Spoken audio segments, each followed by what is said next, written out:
The Pitchsider. Pitchside for every game.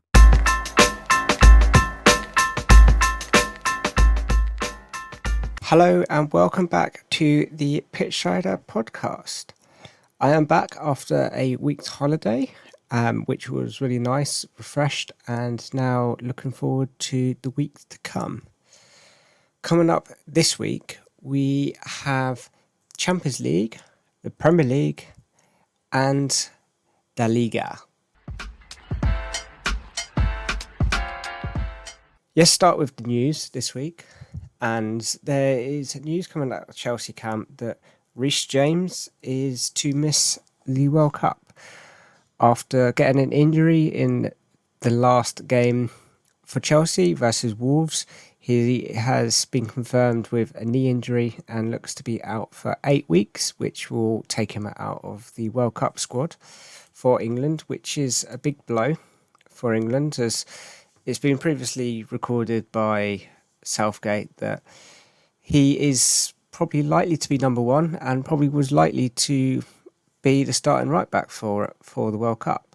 That leaves us a little bit short at right back, with Trent just coming back from injury, whether he'll be fit. I know with Trent, he played 2 minutes or so in the Liverpool-Man City game, but it looks like he may be fit, but time will tell. But it looks like probably Trippier will be our starting right back for England after Kyle Walker is also being confirmed to be out of the World Cup. Not looking good for England when we had all of these impressive right backs, and now they're all missing. Elsewhere in the Premier League, Nuno Santos, the former Wolves and Spurs manager, is in line and is in talks with Wolves to re-sign as their manager. He had an impressive run with them last time, getting them promoted to the Premier League, and then wanted time elsewhere and lasted about 10 games at Spurs before was getting a sack. And I believe he's been unemployed ever since. But it's likely that he could be the favourite to return to Wolves, and let's hope he has success with them, as Wolves have looked a little bit disheartened this window.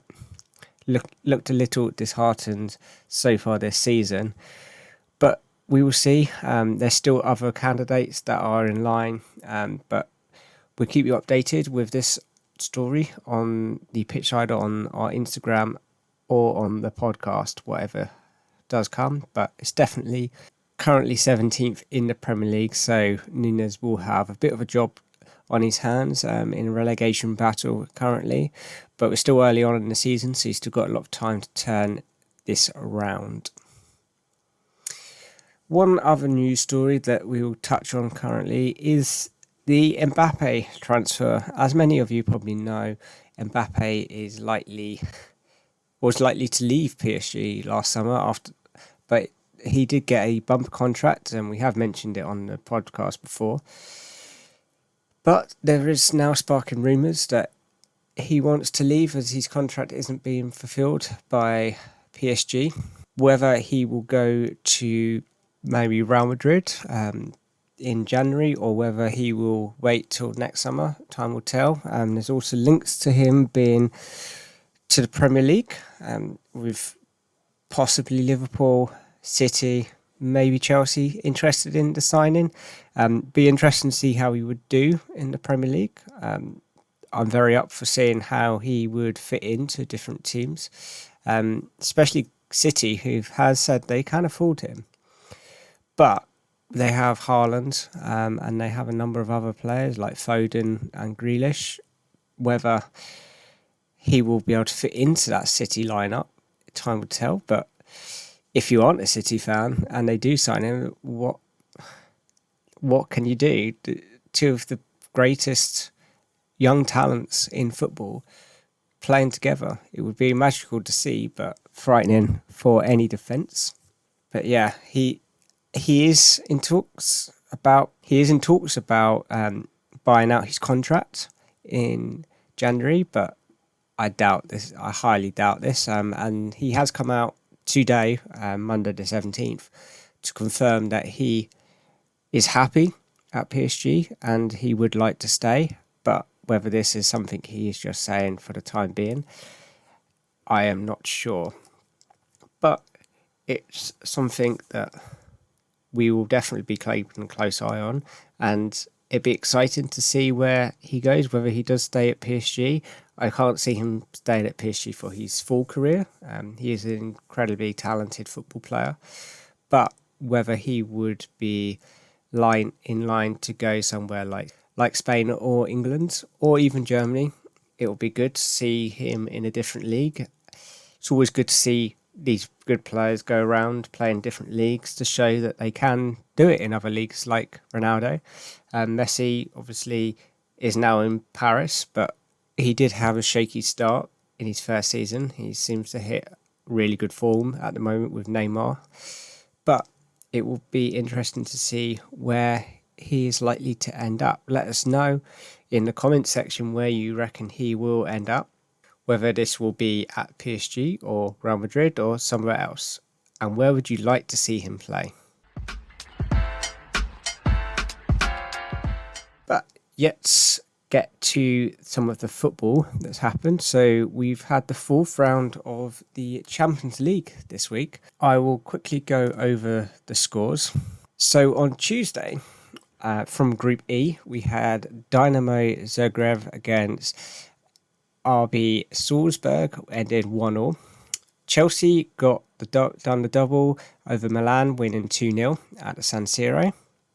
From Group F, RB Leipzig beat Celtic 2-0, and Shakhtar Donetsk and Real Madrid drew 1-1. Man City and Copenhagen drew 0-0 after Man City have put out a weaker squad. I believe Real Madrid and Man City are both through and both safe. They're the first two teams into the knockout stages of the Champions League. From Group H, Maccabi, excuse the pronunciation, the Israeli team beat Juventus 2-0 in a shock. PSG and Benfica drew 1-1. From the Wednesday, Napoli played Ajax from Group A and it ended 4-2. Liverpool got a 7-1 victory over Rangers. From Group B, Atletico Madrid beat Club Bragas 0-0. And Porto beat Bayer Leverkusen 3-0. Barcelona and Inter Milan drew 3-3 from Group C. Barcelona are in a bit of trouble. They could be dropping down into the Europa League for the second year in a row. Victoria Plzeň and Bayern Munich. Bayern Munich won 4-2 in that. Group B, Marseille beat Sporting Lisbon 2-0. And Tottenham beat Frankfurt 3-2. Big results from big teams, especially I will start with Chelsea. They beat Milan 2-0, and the result in the other game has confirmed Chelsea are now currently top by 1 point in their group after turning around after the last two games. Impressive by Graham Potter's men, and it will be see if they can get the top. But it looks a really close group with all the teams very close. So Chelsea have 7 points, RB Salzburg have 6, AC Milan and Dynamo Zagreb both have 4. So it's still anyone's to play for. You would have to give Salzburg and Chelsea both likely to get through, but I wouldn't rule out AC Milan. The only bad news for AC Milan is with Tomori getting a red card, it is likely that he will be suspended for that game, so it could impact on their chances of getting through, and maybe be relegated to the Europa League. But Liverpool got a good result against Rangers with their 7-1 victory. It was interesting. It was good to see Liverpool starting to pick up form. Firmino got 2. Salah got a hat-trick. Harvey Elliott and Nunez both getting goals as well. Jota getting a hat-trick of assists. But you do have to think poor Rangers getting a 7-1 defeat after the heroics of last season. And their fortress from home, it's been completely destroyed by Liverpool, but it's something they can hopefully bounce back from. This does leave Rangers bottom of the group with 0 points. Napoli and Liverpool both have 12 for Napoli and 9 for Liverpool. You would think these are favourites to go through in Group A, with Ajax and Rangers dropping down. In Group B, Club Brugge and Porto. So Club Brugge have 10, Porto have 6, but Athletic Madrid, you would never rule them out. They have a fantastic squad, and especially now they've signed Griezmann, they'll be able to play him more after he's been a fantastic player for them. But Bayer Leverkusen look to be the team that definitely will drop out of this group. Group C, Bayern Munich have 12 points, Inter Milan have 7. Barcelona really struggle with 4 points from 4 games. It will likely be they will drop down, especially if Inter Milan get a victory. They can't beat them, and Barcelona will drop down. Tottenham top their group with 7 points. Marseille have 6, but Sporting also have 6, and Frankfurt have 4. So again, this is anyone's to play for. In Group E, I've already mentioned. In Group F, Real Madrid are 10 points, RB Leipzig have 6, and Shakhtar Donetsk have 5. So they still have a chance to get through, but it looks like Celtic will be dropping out. This is disappointing for both Scottish teams after celebrating that they were in the competition, and we're hoping that they could get out of this stage, but it's good to see them both there, and hopefully they can go on and do well in the Europa League. In Group G, Man City have 10 points and Borussia Dortmund have 7. It looks like these would be the two teams to go through, but Seville and Copenhagen both have 2 points. So, doing a quick maths, I believe if they win both their games in hand, the last 2 games, Seville could possibly go through, but teams like City and Dortmund are very unlikely to drop points at this stage. PSG and Benfica both have 8 points. Juventus look to be struggling a little in their group, in Group H. It's likely that they will drop down, so it'll be interesting to see Europa, with especially Barcelona and Juventus, 2 big teams who expect to go far in the Champions League, dropping down to this competition. So it could make the Europa League a lot more interesting, especially when you've got teams like Arsenal and United both in that competition.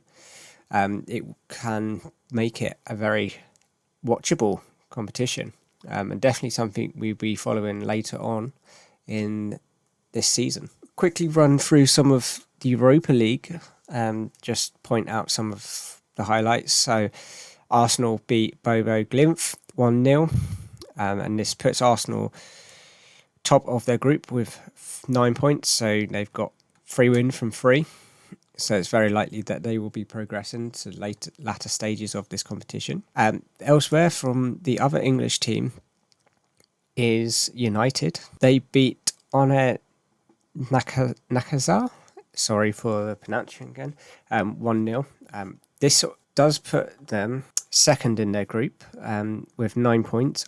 Real Sociedad have 12 on that point, but you would predict that Man United and Real Sociedad will both go through. This would knock out Sheriff, the last year's Champions League wonders, but yeah, you would expect United to qualify from this group and go on to the round of 32. And the English team from the Europa Conference League is West Ham. They got a victory against Anderlecht, Belgium. The Belgium team, they won 2-1 in this, and this also puts them top of their group after getting 4 wins of 4. So it'd be interesting to see whether this is a competition they can go on and win. It'd be good for West Ham. West Ham have come close, especially last season in Europa League. It'd be interesting to see how far they can get in this competition. It looks like they probably will likely go through, but yeah, it will definitely be interesting. Right, let's move on to... So we've had a round of fixtures in the Premier League this week. I'll quickly go through the scores. So Brentford beat Brighton 2-0. On Saturday, Leicester and Crystal Palace drew 0-0. Fulham drew against Bournemouth 2-2. Wolverhampton beat Nottingham Forest 1-0. Tottenham beat Everton 2-0. And on Sunday, we had Chelsea beat Villa 2-0. Arsenal got a 1-0 victory over Leeds. Manchester United Newcastle drew 0-0. Southampton West Ham drew 1-0. And the big result was Liverpool versus City. Liverpool won this 1-0. So this is a big upset for Man City. They expected to go and beat Liverpool, but you never rule out Liverpool. They have a very good squad with very good players.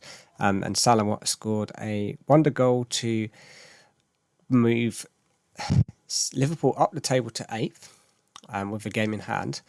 But Arsenal were very pleased with this result as it makes a 4-gap point clear at the top of the table.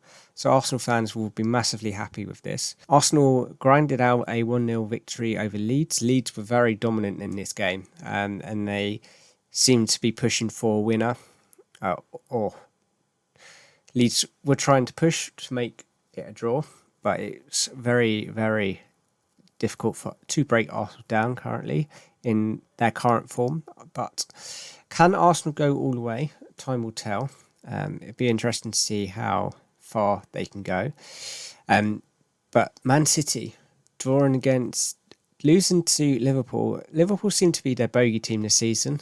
They lost in the Community Shield to them very heavily. And yeah, Van Dijk marshalled Haaland very well in this game. And it was... City just didn't seem to get running. They were just frustrated, and yeah, in this game I believe there was some bad sort of decisions. Also there was bad decisions in the West Ham game with David Moyes making a comment about the referees being blind and should go to Specsavers. But it's hard. It's hard. You have to see it from the referee's point of view sometimes, and it's hard to make these decisions. But they have these video referees, video VAR, and they should be held accountable. However, at this Liverpool versus City game, there has been some bad press. Not bad. At this Liverpool-Man City game, there's been some disrespect from the fans. So apparently there was Liverpool fans throwing coins at Pep, and there was City fans singing about stadium disasters.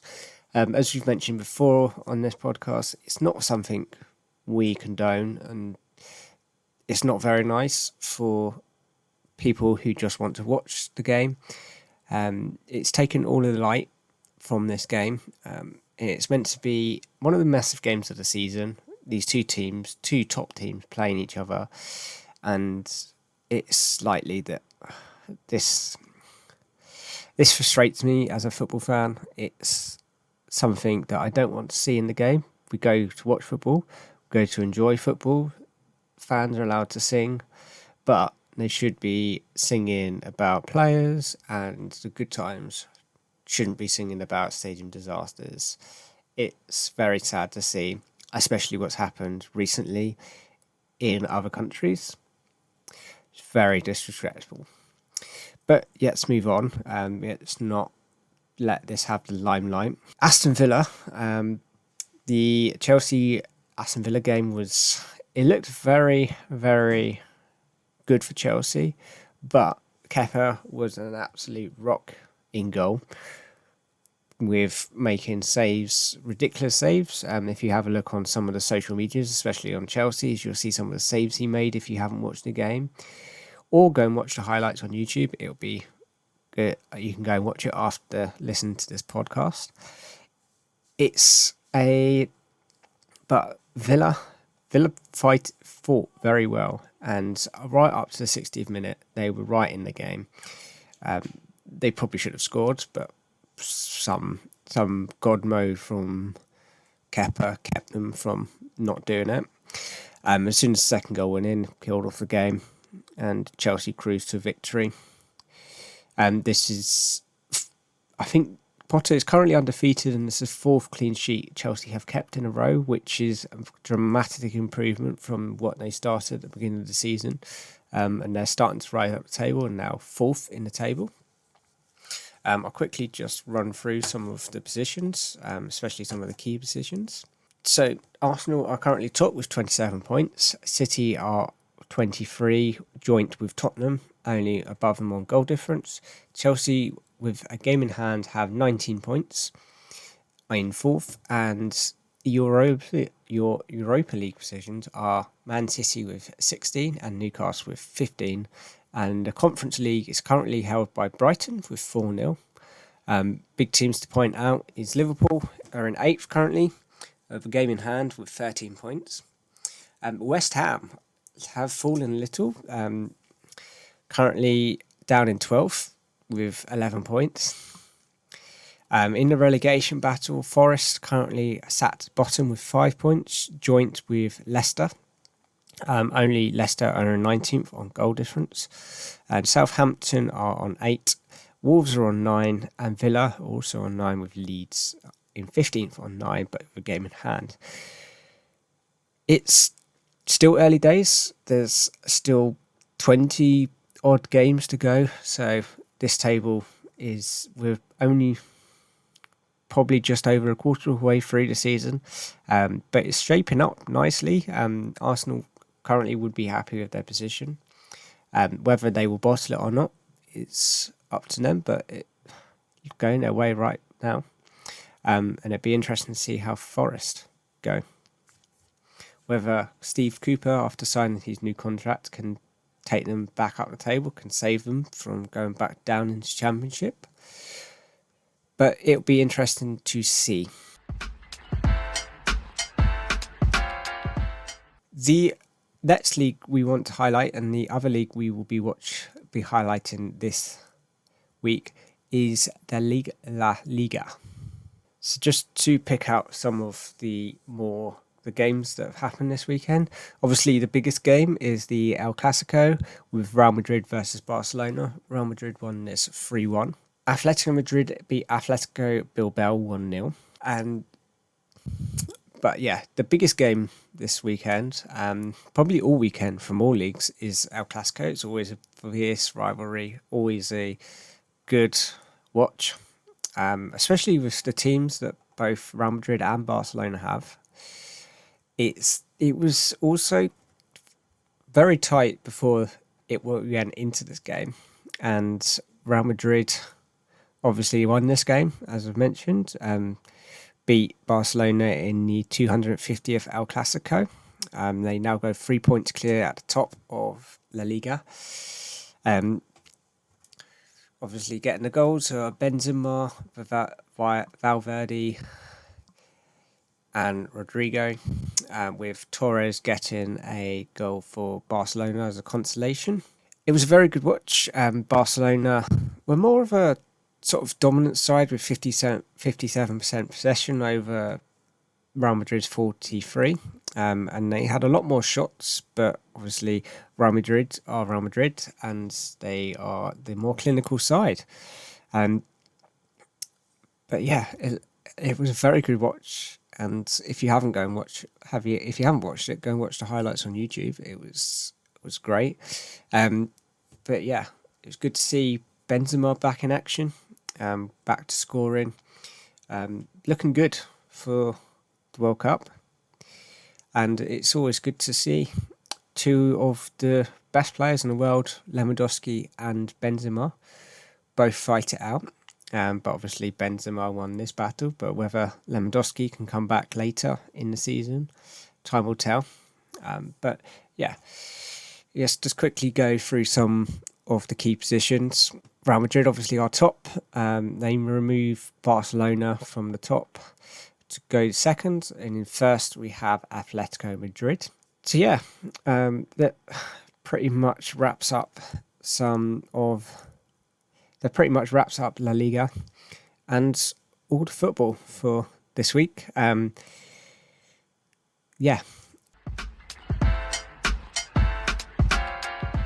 So now it is time for me to pick my player of the week.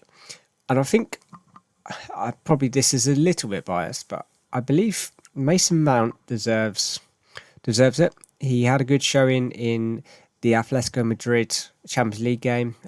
Didn't get a goal, but played very, very well. And also, he got 2 goals at the weekend. He looks to be a new man, as I believe Mika Richard put it. He is a new man under Graham Potter, and it's good to see him flying. And also, as an England fan, it's very good to see him pick up form. Only 4 weeks leading up to the World Cup. So Mason Mount is the Pitchsider Player of the Week. So congratulations. Yet, just give you a quick update of what's happening around the Pitchsider. So, as it is coming up to the World Cup, we will start our World Cup build-up from next week. So, over the next 4 weeks, we will be taking you through each group. So, next week, we'll be starting with Group A and B, and we'll be doing a little segment on the podcast to let you know what we think of each team, of each group, who's going to progress, how far we reckon they're going to progress. And alongside this, the Pitchsider will be releasing 8 articles, 1 for each group, and give you a bit of a detail into how we think. If you don't want to listen to the podcast, you can read them, or you can read them in both. It will be interesting to see if our predictions can come true. And we will also, we'll be covering the World Cup on the podcast around the Pitchsider. So keep an eye out, follow us on our socials, follow the podcast, as there will probably be more episodes around this to try and keep you informed as the World Cup moves fast. It's only a month and we'll be there, and then after a month it'll be over. And we'll be back to regular fixtures. And that about wraps up the podcast. So thank you for listening. Thank you for joining me. Look forward to seeing you next week. Hope you have nice weeks, and goodbye. For all the latest news, transfers and football articles, check out thepitchsider.com. It's the place to be. Contact us on our socials. Instagram and Twitter is @thepitchsider, or via email is thepitchsider@hotmail.com.